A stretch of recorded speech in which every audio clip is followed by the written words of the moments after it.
Mungesa e ujit të pishëm është kthyer në një shqetësim madhor për banorët e fshatit të ri, pjesë e njësisë administrative Zharrës në bashkinë Patos.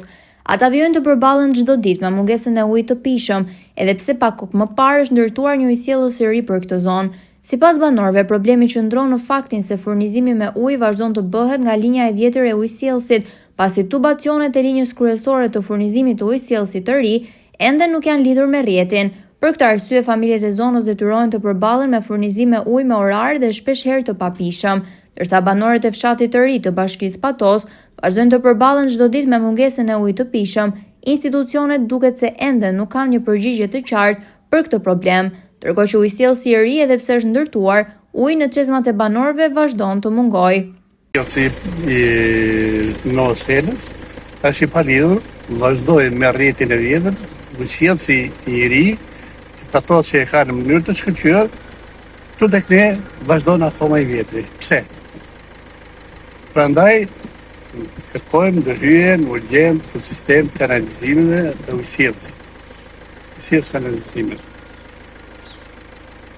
Është kompetencë e drejtorisë së Fierit. Normale, Patosi nuk ka lidhje me ujësjellësin, por ka drejtoria e ujësjellësit të Fierit.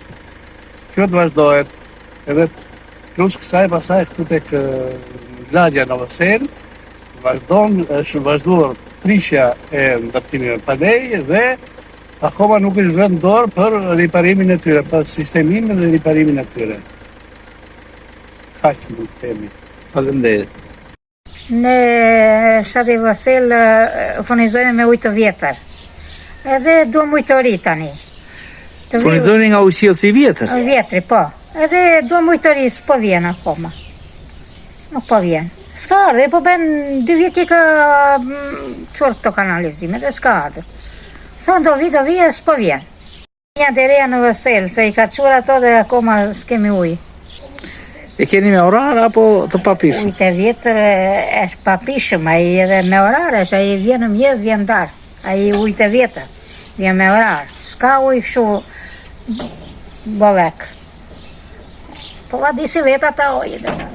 Lidhje me këtë situatë, drejtues të ndërmarrjes së ujësjellësit në bashkinë Patos janë shprehur se përgjegjësia për këtë problem i takon drejtorisë rajonale të ujësjellës kanalizimeve në Fier, ndërkohë drejtuesit e kësaj drejtorie, të cilët vinë nga qytete të tjera dhe emërohen nga partia, edhe pse janë kontaktuar nga gazetari, kanë shmangur përballjen me këtë problem, duke mos dhënë një reagim zyrtar për situatën që shqetëson banorët e fshatit të ri në Zharrës.